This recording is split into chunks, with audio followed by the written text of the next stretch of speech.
Hey anime lovers, welcome to anime wizard. अगर आप साचे एनिमी लवर्स है तो आपको ये 5 अंडररेटेड एनिमी जरूर देखनी चाहिए।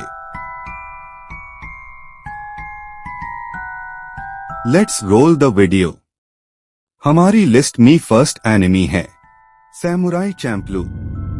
अगर आप action adventure comedy enemy search कर रहे हैं तो ये एनिमी आपके लिए ही है। इस एनीम की स्टोरी फॉलो करती एक यंग गर्ल और 2 रोनिन सैमुराई की कहानी फॉलो करती है जो एक दूसरे से बिल्कुल डिफरेंट है। हर पर दोनों एक ऐसी सिचुएशन में फंस जाते हैं जहां उन्हें एक साथ मिलकर एक यंग गर्ल की मदद करनी पड़ती है ताकि वो एक जर्नी पार कुछ सवालों के जवाब ढूंढ सके।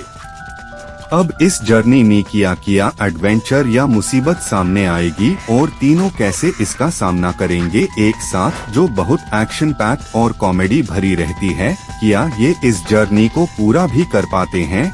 ये नहीं, यही ही इस एनिमी की स्टोरी है।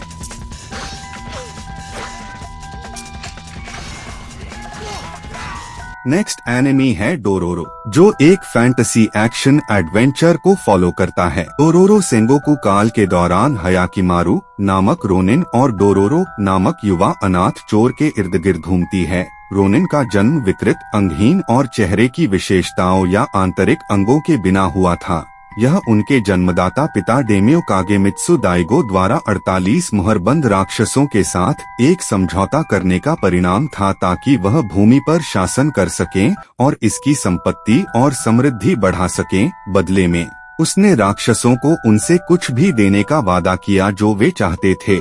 इससे उन्हें खुलेआम घूमने और ग्रामीण इलाकों में अत्याचार करने का मौका मिला। जब उसकी मां नुई नो काटा को उसे नदी में बहा देने के लिए मजबूर किया गया ताकि उसके पिता उसे मार न डालें। बाद में शिशु को जुकाई ने पाया और उसका पालन पोषण किया, जो एक चिकित्सक था जिसने बच्चे को कृत्रिम अंग देने के लिए उपचार, जादू और रसायन विधियों का उपयोग किया था।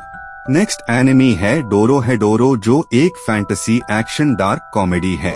कैमान नाम का एक आदमी एक सोर्सरर की तलाश कर रहा है जिसके जादू ने उसकी यादें मिटा दी और उसे एक लिजर्ड मैन जैसा सर दे दिया। द हैंग्री बैग चलाने वाले एक रेस्टोरेंट शेफ अपने दोस्त निकाइडो की सहायता से कैमान अपने शापदीन वाले की तलाश में होल में भटकता रहता है। कैमन हर सोर्सरर को मार देता ताकि मैजिक का असर एंड हो सके और कासुकेबे जादूगर की दुनिया तक पहुंचेंगे और उसके अतीत को उजागर करेंगे और अपना बदला पूरा कर सके। ये इस एनिमी की स्टोरी है।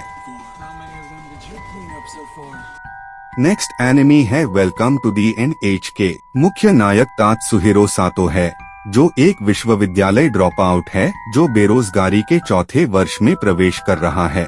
वह एक हिकिकोमोरी के रूप में एकांत प्रिय जीवन जीता है और अंततः इस निष्कर्ष पर पहुंचता है कि यह किसी प्रकार की साजिश के कारण हुआ।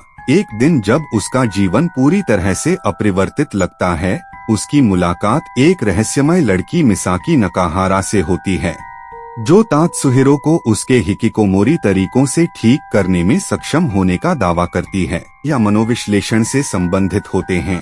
उनकी पहली बैठक वास्तव में तात्सुहिरो के हाल के सपनों की व्याख्या करने से संबंधित है। हालांकि तात्सुहिरो और मिसाकी दोनों में चीजों को ज्यादा करने, जैसे कि सच्चाई को छिपाना, खासकर एक दूसरे से और खुद से, मिसाकी की पेशकश और मुक्ति के दबावपूर्ण प्रयासों के बावजूद।